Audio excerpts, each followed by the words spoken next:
ٹھیک ہے، میٹرک اور انٹر امتحانات میں بد انتظامی کے اسباب کیا ہیں؟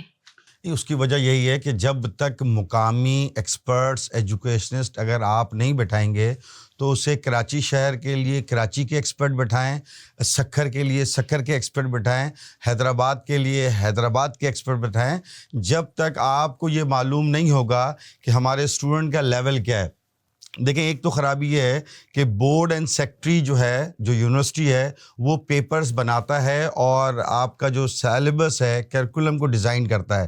میٹرک بورڈ جو ہے اس کو ایگزام کنڈکٹ کرتا ہے، منسٹری آف ایجوکیشن جو ہے وہ رجسٹریشن لیتا ہے۔ تو یہ تین طرف کی ورکنگ اور منسٹریز ہے، تو یقیناً جب تک یہ ایک پیج پہ نہیں آئیں گے، ایک اسٹیئرنگ کمیٹی اناؤنس کرتی ہے کہ جی سیشن اس ٹائم اسٹارٹ ہوگا، میٹرک بورڈ اسٹارٹ کرتا ہے کہ جی ہمارے پاس وہ وسائل نہیں ہیں، ایک طرف کہتے ہیں کہ جی میڈیکلز کے ٹیسٹ جو اسٹارٹ ہونے والے ہیں، اب تک میٹرک بورڈ کا انٹر بورڈ کا رزلٹ اناؤنس نہیں ہے۔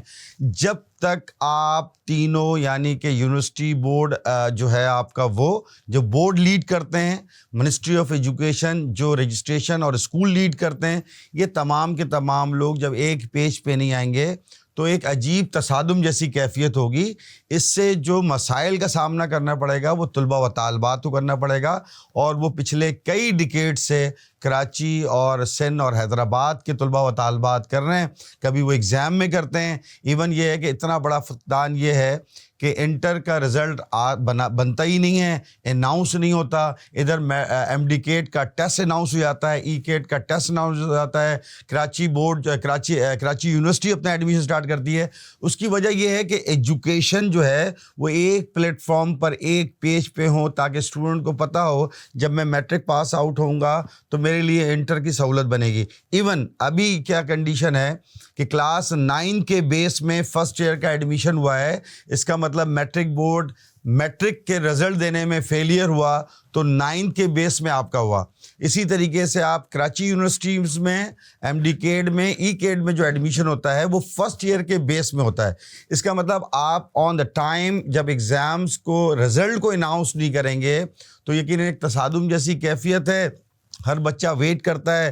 مطلب یہ کیسے ممکن ہے کہ ایک بچہ 9 کے رزلٹ پر فرسٹ ایئر میں ایڈمیشن ہوتا ہے، جب اس کا میٹرک کا رزلٹ اناؤنسڈ ہوتا ہے اور یہ بات اسے پتہ ہوتی ہے کہ اگر سپوزڈ وہ پاس ہو گیا تو وہ کنٹینیو کرے گا، فیل ہو گیا تو وہ نہیں کرے گا، تو 6 مہینہ وہ فرسٹ ایئر کے ایگزام۔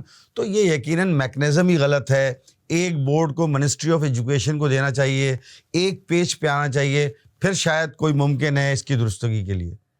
کیا آپ یہ سمجھتے ہیں کہ ایم ڈی کیٹ کے ٹیسٹ پیپرز کا مسلسل آؤٹ ہونا تعلیمی نظام کی ناکامی کی علامت ہے؟ دیکھیں، پیپرز کا آؤٹ ہونا، اس کے بعد سپریم کورٹ میں کیسز ہونا، اتنا وائرل جو ہے وہ میڈیا ٹرائل ہونا کہ جناب یہ ان سب کو جو ڈیفیکلٹیز جو فیس کر رہا ہے وہ اسٹوڈنٹس کر رہا ہے۔ اسٹوڈنٹس نے فار ایگزامپل آپ نے سب سے پہلا لاسٹ 2023 کا ٹیسٹ دیا، اس کے بعد پھر آپ نے کہا کہ جی پیپر لیکیج ہو گیا، پھر یہ ڈاؤ نے بنایا تھا، اس کے بعد ایس ایم سی نے بنایا کہ جی اب ایس ایم سی پیپر بنائے گی، پھر آپ نے کہہ دیا کہ جناب یہ پیپر۔ تو پیپر آؤٹ ہونے کا جو رسپانسبلٹیز ہے وہ یقیناً ایک ادارہ ہوتا ہے، جو ادارہ اس پیپر کو بناتا ہے اور ڈسٹریبیوٹ کرتا ہے۔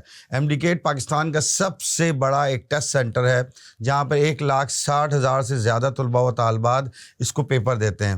لہٰذا اس کے لیے ضروری ہے ایک میکنزم کی، میں نے آپ کو بتایا ہے کہ پی ایم سی اس ذمہ داری کو کیوں نہیں اٹھاتی ہے۔ کبھی وہ ڈاؤ کو دیتی ہے تو کبھی وہ ایس ایم سی کو دیتی ہے۔ اس دفعہ انہوں نے آئی بی او کو دیا ہے۔ اس دفعہ جو آئی بی او کو انہوں نے پیپر دیا ہے، صبح بچوں کا پیپر 10 بجے ہونا تھا، پورے سندھ کے اندر بچوں کی جو انٹری ٹائم تھی وہ صبح 8 بجے تھی۔ اس کا مطلب بچہ رات بھر اسٹڈی کر رہا ہوگا، صبح 8 بجے گھر سے نکلا ہوگا یا 7 بجے نکلا ہوگا، جب وہ سینٹر کے اندر انٹر ہو گیا تو پتہ چلا جی پیپر تو آپ کا 10 بجے نہیں ہے، پیپر 12:30 بجے ملا، دوبارہ پیپر لیکیج ہو گیا، اس کے بعد اسی وقت میں پھر پیپر بنایا گیا، پھر ڈسٹریبیوٹ کیا گیا۔ میں یہ کہتا ہوں اس پورے پریکٹس میں ان تمام مجرموں کو جنہوں نے پیپر لیکیج کیا اس کو تو آپ نے کوئی سامنے تشہیر نہیں ہوئی. وہ لوگ جو ایس ایم سی میں جنہوں نے سندھ میڈیکل کے جو پیپر کو لیکیج کرنے میں تھے, ڈاؤ میڈیکل کے لیکیج کرنے پر تھے, وہ لوگ کہاں گئے؟ ایون آئی بی اے نے بھی اگر پیپر سکھر نے پیپر بنایا تھا تو ان کا پیپر اگر صبح 7 بجے مارکیٹ میں موجود تھا تو وہ لوگ جنہوں نے یہ جرم کیا ہے وہ بار بار کر رہے ہیں, بار بار کرتے ہیں. اس کی ایک فنڈامنٹل وجہ یہ ہے کہ آپ جس دن یہ جرم فرسٹ ڈے فرسٹ ایئر ہوا تھا اسی دن ان کو کیفے کردار تک پہنچاتے, ان کو سزا دیتے ہیں, عبرت ناک بناتے ہیں. آنے والے ایسے جرائم پیشہ لوگ جو طلباء و طالبات کے مستقبل سے کھیلتے ہیں وہ کبھی سوچتے بھی نہیں, لیکن بار بار مسلسل ان پیپروں کا آؤٹ ہونا, طلباء و طالبات کے اندر جو سٹریس کا لیول ہے, جو طلباء و طالبات اس کو فیس کر رہے ہیں. ایک بچی جو انٹر پاس ہوتی ہے اس نے سارا سال دیگر تمام پروگرام سے دور ہو کر کے شادی بیاہ کہیں نہیں جانا, صرف اسٹڈی کرنا ہے, اور وہ پیپر دے کے آنے کے بعد وہ پاس بھی ہو جاتی ہے, پھر اسے سیلیبریٹ بھی گھر والے کرتے ہیں. 3 دن کے بعد پتہ چلتا ہے جی پیپر آؤٹ ہو گیا تھا, لہٰذا جو ہے یہ پیپر کینسل ہو گیا. انہیں اندازہ ہے ان ایجوکیشن کو لیڈ کرنے والوں کے لیے کہ اس بچی کا جو سینسٹیوٹی ہوتی ہے, اس بچی کا جو اس کی ایکسپیکٹیشن ہوتی ہے وہ کیسا ٹوٹتا ہے. پھر آپ سڈن کہتے ہیں جی 30 ڈیز میں دوبارہ کنڈکٹ کرائیں گے. تو دس از ناٹ اے جوک کہ آپ ہر آدمی اٹھے اور یہ میں کہتا ہوں کہ پچھلے کئی سالوں سے ایم ڈی کیٹ کا پیپر جو میڈیکل ٹیسٹ کا پیپر ہے, جو انٹری ہوتی ہے میڈیکل, وہ لیکیج ہو رہا ہے. تو یہ کون کر رہا ہے؟ ان کو سرعام لے کے آتے ہیں, ان کو سزائیں ہوتی, عبرت بناتے ہیں, وہ آپ نہیں کر رہے ہیں. یہ کینسل, تو ان کینسل پیپر سے جو لوگ مسائل میں آتے ہیں وہ کوئی منسٹری بھی نہیں آ رہی ہے, کوئی میڈیکل کالج کا پروفیسر بھی نہیں آ رہا ہے, وہ عام بچے آتے ہیں, طلباء و طالبات آتے ہیں. تو یقیناً اگر آپ اتنا ٹف میکنزم کریں گے اور جو لوگ جرم کر رہے ہیں ان کو سزا نہیں ہوگی اور ان بچوں کو ہوگی, تو یہ بچے اس نظام سے نفرت کریں گے.